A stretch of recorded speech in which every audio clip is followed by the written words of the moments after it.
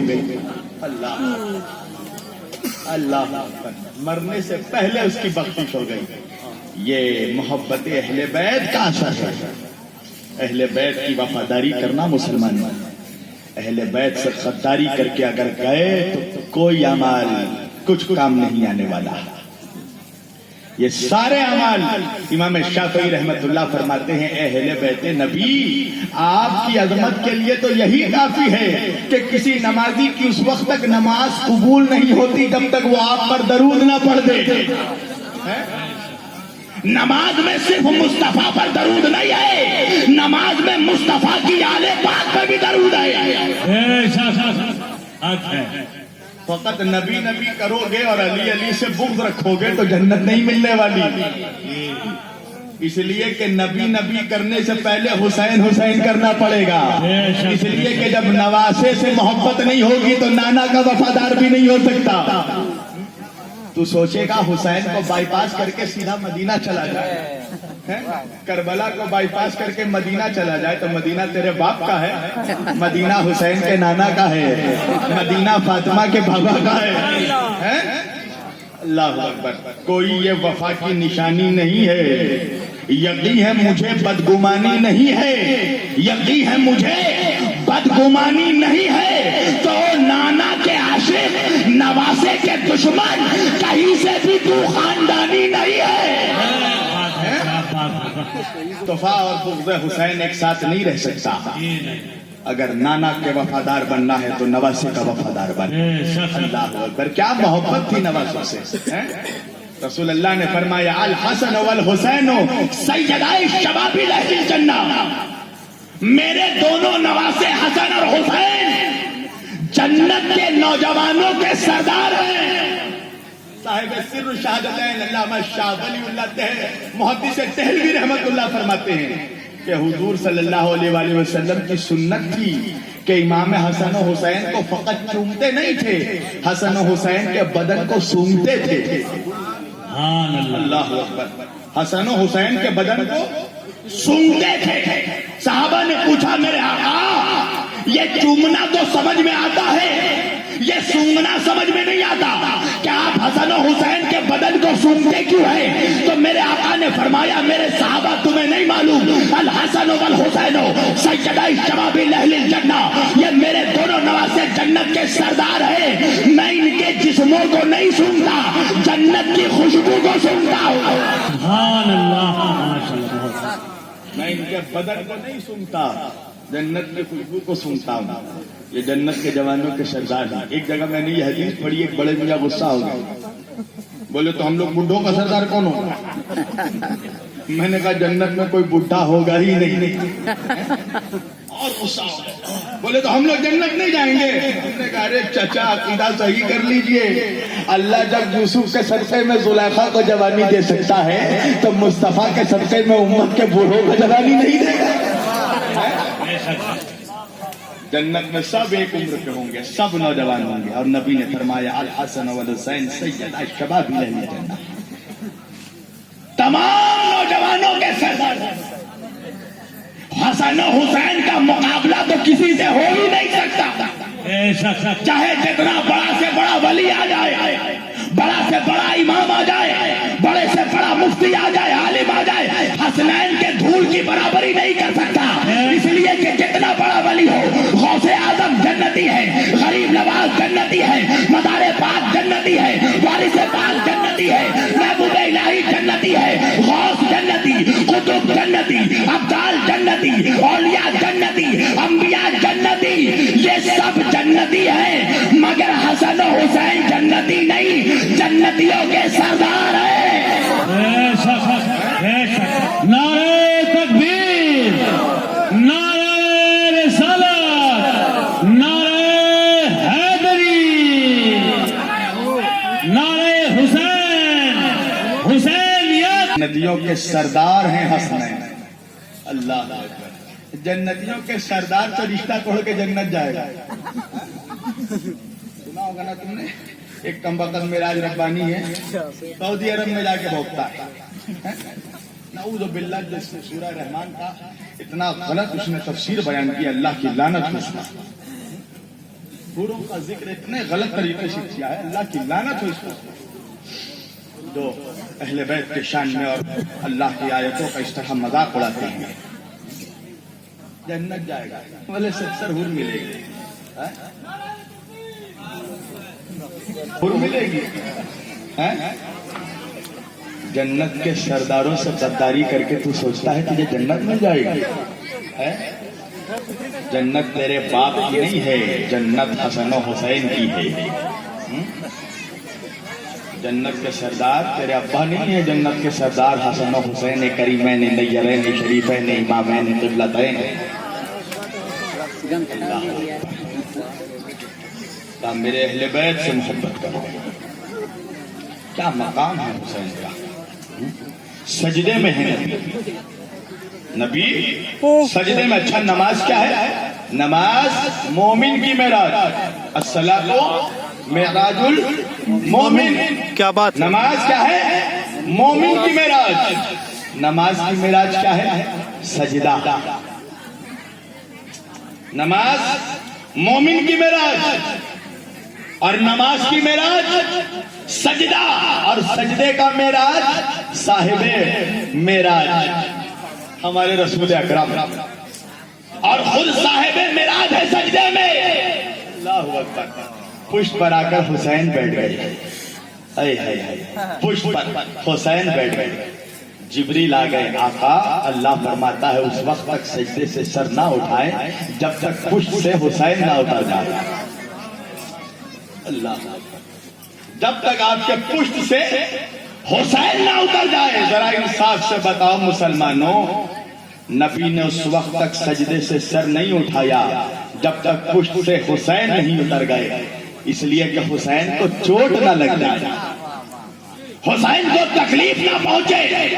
تو انصاف سے بتاؤ، جب اللہ و رسول کو حسین کو لگنے والا ایک معمولی چوٹ برداشت نہیں ہوا، تو کربلا کے میدان میں جب حسین کو تیروں کی، نیزوں کی، تلواروں کی بوچھار ہو رہی تھی اور سوکھے پیاسے گلے پہ جب خنجر چلایا جا رہا ہوتا، تو ذرا انصاف سے بتاؤ اللہ و رسول کے اوپر کیا گزر رہی تھی؟ میرے آقا کس قدر تڑپ رہے ہوں گے جب نواسے کی گردن کٹ رہی تھی، سوکھے گلے میں خنجر چلایا جا رہا تھا۔ اور اللہ اکبر، کتنا کریم گھرانہ ہے۔ جب کربلا کے بعد سن 64 ہجری میں مختار بن عبید الثقفی نے انتقام خون حسین شروع کیا، شمر کو جب گرفتار کیا گیا، کون؟ یہی شمر ہے جس نے امام حسین کے گلے پہ چھری چلایا، شمر ابن ذوالجوشن لعنتی، اللہ پر لعنت ہو۔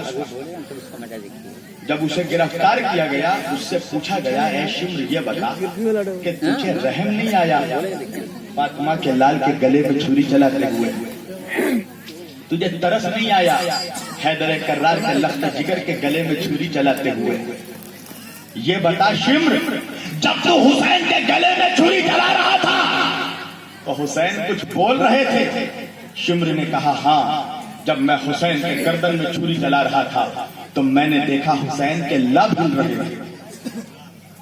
مختار نے کہا یہ بتا شمر، جب تو حسین کے گلے میں چھری چلا رہا تھا تو حسین کیا کہہ رہے تھے؟ وہ کہتا ہے کہ جب میں نے کان لگا کر سنا تو میں نے سنا حسین کہہ رہے تھے، اے پروردگار میرے نانا کی امت کو بخش دے۔ اللہ میرے نانا کی امت کو بخش دے۔ کتنا کریم ہے میرے نبی کا نواسا، کتنا کریم ہے اہل بیت کا گھرانہ، اور ہم اس سے منہ موڑے جا رہے ہیں۔ کیا ہو گیا آج؟ ذکر اہل بیت سے کیوں ہم بھاگ رہے ہیں؟ کیا اہل بیت ہمارے نہیں؟ کیا نبی کے گھر والے ہمارے نہیں؟ تمہاری نماز منہ پر مار دی جائے گی اگر تم نبی کے ساتھ آل نبی پر درود نہ پڑھو. قیامت تک جب تک نبی پر درود پڑھنا ہے تو آل نبی پر بھی درود پڑھنا پڑے گا. جب سن 11 ہجری میں میرے آقا آخری حجۃ الوداع حضور فرما کرا. یاد رکھنا میرے نبی نے میرے آقا نے اپنی زندگی میں کل ایک حج کیا. کتنا حج کیا؟ ایک سنگل حج. تو ایک بات تو سمجھ میں آ گئی نا شامپور والوں کہ حاجی بننا سنت رسول ہے نا؟ حاجی بننا کیا ہے؟ ارے بولو نا, کیا ہو گیا؟ ٹھنڈا لگ رہا ہے تم لوگوں کو. سنت رسول. حاجی بننا سنت رسول ہے, مگر سنو ایک جملہ, حاجی بننا تو سنت رسول ہے مگر الحاج بننا سنت رسول نہیں ہے. الحاج بننا جو الحاج کا چلن چلا ہے, ہر سال حج میں جائیں گے. پڑوس کا باپ رو رہا ہے بیٹی کی شادی کے لیے پیسے نہیں, یہ میاں حج بھی کرے جا رہے ہیں ہر سال. پڑوس کے بچے بھوکے مر رہے ہیں, یہ خالی حج کیے جا رہے ہیں. اللہ ایسے حج کو تیرے منہ پر مار دے گا. حقوق اللہ ادا ہو گیا, ایک بار فریضہ ادا ہو گیا, حقوق العباد ادا کر. پڑوس کا خیال کر, ماں باپ کا خیال کر, بچوں کا خیال کر, بیوی کا خیال کر. آپ کو معلوم ہے پورے قرآن میں حقوق اللہ کا ذکر صرف 300 مرتبہ آیا. کتنے مرتبہ؟ 300 ٹائمز. مگر حقوق العباد کا ذکر 1700 ٹائمز آیا. سبحان اللہ. 1700 مرتبہ. کیا مطلب؟ ابھی میرا بھائی پڑھ رہا تھا نا ماں کے شان میں. جب تو یاد رکھنا, جب تک ماں باپ راضی نہیں ہوں گے اللہ بھی راضی نہیں ہوگا. رب ارحمہما کما ربیانی صغیرا. جب تک تیرے ماں باپ راضی نہ کہ نماز پڑھ لے مسجد میں آ کے ماں کو لات مارے گا, اللہ تیری نماز منہ پر مار دے گا. رات روزہ رکھ لے, گھر میں آ کے باپ کو گالی دے گا, خدا تیرے روزوں کو منہ پر مار دے گا. پہلے ماں باپ کو راضی کر, پھر اللہ کو راضی کرنا. اللہ لوگ جنت تلاش کرتے ہیں, جنت تلاش کرنے کے لیے 40 دن تک گھر سے باہر, 6 مہینے تک باہر. بولے کیا کرنے جا رہے جنت؟ ابے جنت 6 مہینے دلی میں رہ کر نہیں ملے گا, بہار میں رہ کر نہیں ملے گا, سہارنپور میں رہ کر نہیں ملے گا. نبی نے فرمایا الجنت تحت الاقدام الامہات, جنت تیرے ماں کے تلووں کے نیچے ملے گی. سبحان اللہ, سبحان اللہ, سبحان اللہ. جنت کو ڈھونڈنا ہے تو ماں کے قدموں کے نیچے ڈھونڈ, خود کے نہیں دیکھ لے. جنت ماں کے قدموں کے نیچے, ماں کو اللہ خود بخود راضی ہوگا. میرے ایک بھائی نے مجھ سے فرمائی ہے نا حضرت اویس قرنی کا. حضرت اویس قرنی, اللہ اکبر, کیا مقام ہے. کبھی حضور کا چہرہ ہی نہیں دیکھا, کبھی میرے آقا کا چہرہ نہیں دیکھا. مقام کیا ہے کہ آقا وصیت کر گئے. کیا وصیت کر گئے؟ کہ اویس قرنی کو جا کر میرا خرقہ دے دے. اللہ, اور اویس قرنی سے کہنا کہ میری امت کے لیے شفاعت کی دعا کرے. اللہ اکبر. اور کون کہہ رہا ہے؟ جو خود شافع محشر ہے. اللہ اکبر. شافع محشر کہہ رہے ہیں اویس قرنی سے کہنا میری امت کے لیے شفاعت کی دعا کرے. کیا محبت ہے اویس قرنی کی ہے. جنگ احد میں میرے آقا کے 2 دندان شہید ہو گئے, گڈھے میں گر کر 2 دندان مبارک شہید ہو گئے. اویس قرنی ہے یمن میں, قرن میں ہے. خبر ملی کہ حضور کے دانت ٹوٹ گئے. ایک پتھر اٹھایا, اٹھانے کے بعد اپنے اوپر کے 2 دانت توڑ دیے کہ جب نبی کے دانت سلامت نہیں تو میرے دانت سلامت کیوں رہیں گے. عشق مصطفیٰ دیکھو, توڑ ڈالے 2 دانت. پھر سوچا کہ اوپر کے نہیں, شاید نیچے کے 2 دانت ٹوٹے ہوں تو نیچے کے دانت توڑ ڈالے. پھر سوچا نیچے کے نہیں, دائیں طرف کے ٹوٹے ہوں, دائیں طرف کے توڑ ڈالے. پھر سوچا ہو سکتا ہے بائیں طرف کے ہو, بائیں طرف کے, سارے دانت توڑ ڈالے. لہو لہان ہو گئے. اللہ اللہ, کیا عشق مصطفیٰ ہے. اور جب نبی سے ملنے آئے تو ماں بیمار تھی. ماں نے کہا ٹھیک ہے میرے لال, میں اجازت تو دیتی ہوں مگر زیادہ دیر مت رکنا. کہا کہ ماں فوراً بس میرے آقا کے چہرے کی زیارت کروں گا, لوٹ آؤں گا. حضرت اویس قرنی جب مدینے پہنچے تو نبی مدینے میں نہیں تھے.